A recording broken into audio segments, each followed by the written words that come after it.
Hello students, my name is Manish. आज मैं लेकर आया हूँ इंग्लिश ग्रामर का मोस्ट इम्पॉर्टेंट टॉपिक्स का दूसरा भाग।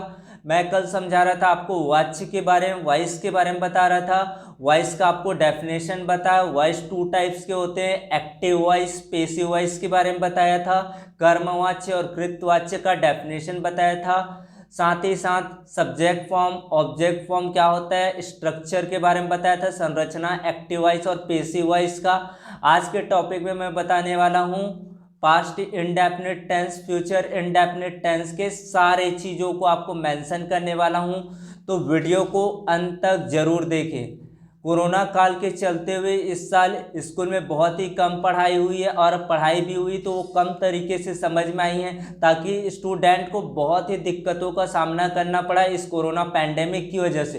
तो इसी को ध्यान में रखते हुए हमारे चैनल ने ऐसे टॉपिक्स को आपको क्लियर कराने का कोशिश कर रहे हैं जो एग्ज़ाम में बहुत बार पूछे जाते हैं, और इसके टॉपिक्स बहुत बार एग्जाम में आए। हर बोर्ड एग्जाम में, चाहे यूपी बोर्ड हो, चाहे एमपी बोर्ड हो, चाहे छत्तीसगढ़ बोर्ड हो, चाहे किसी भी बोर्ड से बिलोंग करता हो, ये सारे टॉपिक्स सबके लिए कॉमन है। सब लोग इसको पढ़ सकते हैं, और इनके सारी चीज़ों को आपको पता होना अनिवार्य होता है। तो जिन लोगों ने अभी तक यूट्यूब चैनल को सब्सक्राइब नहीं किए, वे लोग पहले यूट्यूब चैनल को सब्सक्राइब कर ले। साथ ही साथ बेल आइकॉन को प्रेस कर दीजिए, ताकि आने वाले वीडियो का नोटिफिकेशन आप तक पहुंच सके। इसके पीडीएफ को स्टूडेंट डाउनलोड करना चाहते हैं तो उसके लिए आपको विजिट करना होगा maaparmeshwari.blogspot.com पर जाकर इसके पीडीएफ को डाउनलोड कर सकते हैं। साथ ही साथ आपको इम्पोर्टेंट नोट्स भी प्रदान किया जाएगा, उस पर भी हम वर्क कर रहे हैं। कल से आपको इकोनॉमिक्स का रिविजन नोट्स हमारा जो चैनल ने क्रिएट किए हैं उसको शेयर करने वाले हैं, तो हमारे साथ अपडेट बनाए रखिए। आपको बेहतर से बेहतर कंटेंट देना हमारा दायित्व है, कर्तव्य है, हम आपको देते रहेंगे। आपकी पढ़ाई नहीं रुकेगी, चाहे वो कोई भी सब्जेक्ट से बिलोंग करता हो। तो चलिए बात करते हैं। कल पढ़े थे हम लोग एक्टिव एंड पैसिव वॉइस। दो तरह से वॉइस होता है, एक होता है आपका एक्टिव वॉइस और दूसरा होता है पैसिव वॉइस।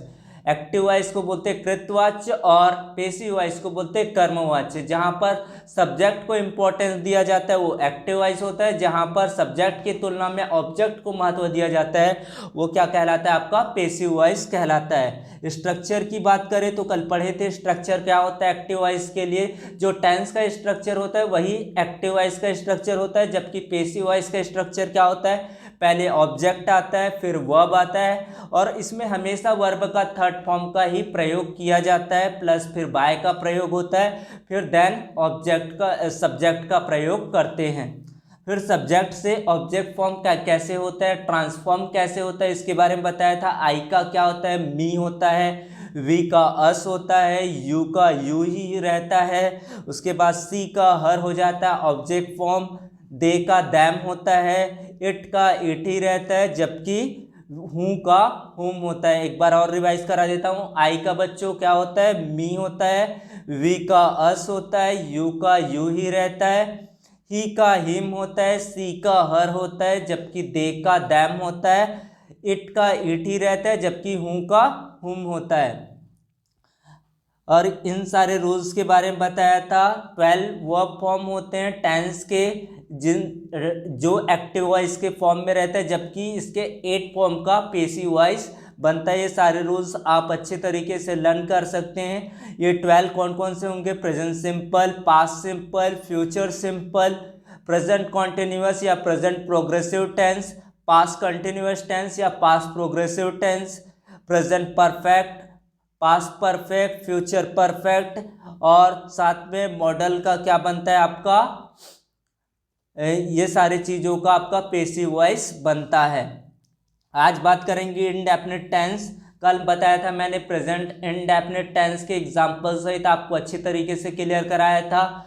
आज मैं फिर इंडेफिनिट टेंस, लेकिन आज का इंडेफिनिट टेंस है पास्ट इंडेफिनिट टेंस या पास्ट सिंपल टेंस का स्ट्रक्चर बताऊंगा। एक्टिव वॉइस में क्या होता है, पैसिव वॉइस में क्या होता है, साथ ही साथ आपको एग्जाम्पल के माध्यम से और बेहतरीन तरीके से समझ में आएगा।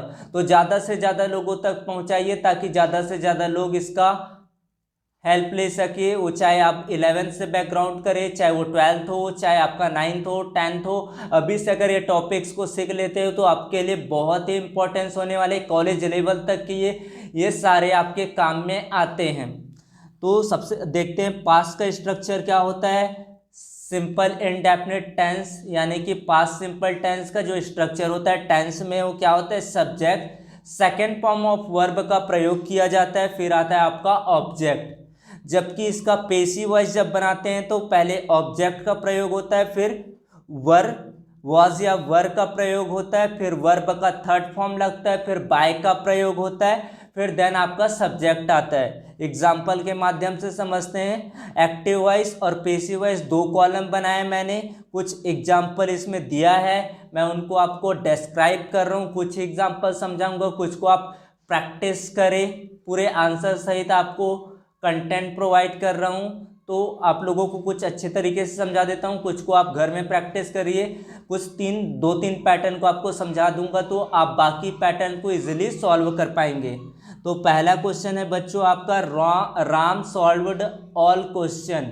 राम सॉल्व्ड ऑल क्वेश्चन दिया गया है, तो इसका पेसिव वॉइस किस तरह से बनेगा, ऑल क्वेश्चंस। पहले क्या आ जाएगा, ऑल क्वेश्चन जो है ऑब्जेक्ट, तो वो बन जाएगा आपका subject. All questions were solved by क्या होगा, राम, क्योंकि जो पेसिव वॉइस होता है पास्ट इंडेफिनिट टेंस में उसमें वॉज और वर का प्रयोग किया जाता है। तो all questions were solved by Ram होगा। The gardener water the plants, बच्चों बताओ इसका पेसिव वॉइस क्या होगा, the gardener water the plants. तो सबसे पहले इसका ऑब्जेक्ट क्या है, द प्लांट्स, उसके बाद आ जाएगा द प्लांट्स के साथ लगेगा वर, फिर हो जाएगा वाटर्ड का थर्ड फॉर्म क्या होगा, वाटर्ड ही होगा, फिर बाय लगेगा, बाय के बाद आ जाएगा द गार्डनर्स।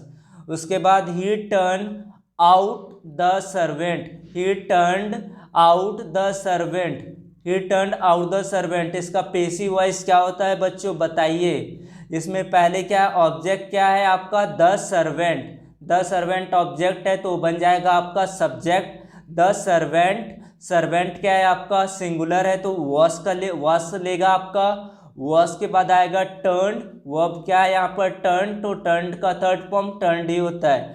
उसके बाद आउट बाय, यहाँ पर जो सब्जेक्ट फॉर्म है ही, तो ही का ऑब्जेक्ट फॉर्म क्या होता है आपका, हिम होता है। ये सारे चीज आप रिवाइज करें। Ranu knit a sweater yesterday, mister Sharma taught me last year. ये सारे क्वेश्चन मोस्ट इंपॉर्टेंट है चाहे हर बोर्ड एग्जाम के लिए, इसी तरह के आपके पैटर्न तैयार होते हैं। I offered him a chair, बताइए बच्चों इसका पेसिव वॉइस क्या होगा। सबसे पहले इसका ऑब्जेक्ट क्या है, अ चेयर, अ चेयर के बाद आपका क्या लगेगा, वॉस लेगा, क्योंकि ये सिंगुलर है, सिंगुलर के साथ वॉस का प्रयोग होता है, जबकि प्लूरल के साथ वर का प्रयोग किया जाता है। तो a chair was offered to him by me होगा इसका आंसर। उसके बाद देखते हैं फ्यूचर इंडेफिनिट टेंस या फ्यूचर सिंपल टेंस। इसकी बात करें तो इसका पेसिव वॉइस इस तरह से होता है, पहले ऑब्जेक्ट, फिर विल या शैल का प्रयोग होता है, फिर बी का प्रयोग किया जाता है, फिर वर्ब का थर्ड फॉर्म, फिर आता है आपका ऑब्जेक्ट। तो पहले ऑब्जेक्ट, फिर आता है विल या शैल, फिर आता है बी, फिर आता है वर्ब का थर्ड फॉर्म, फिर लगता है आपका सब्जेक्ट।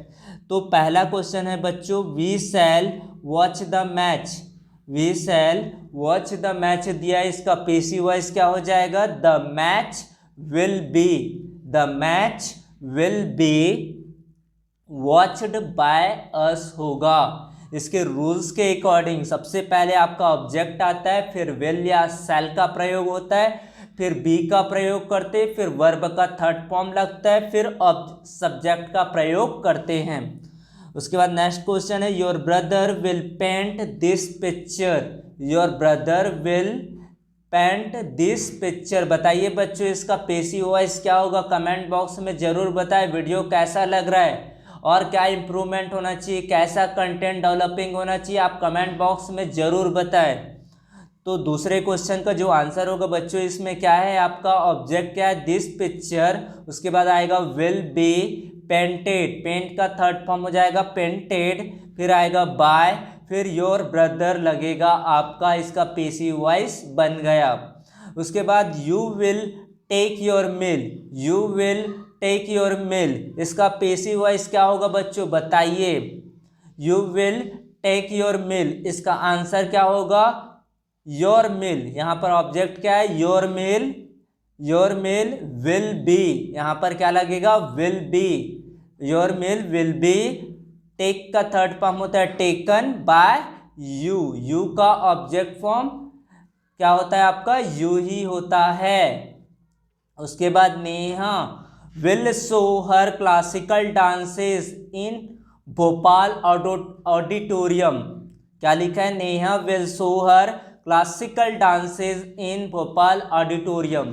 तो इसका आंसर क्या हो जाएगा बच्चों, her classical dances, her classical dances will be shown by Neha in Bhopal auditorium होगा।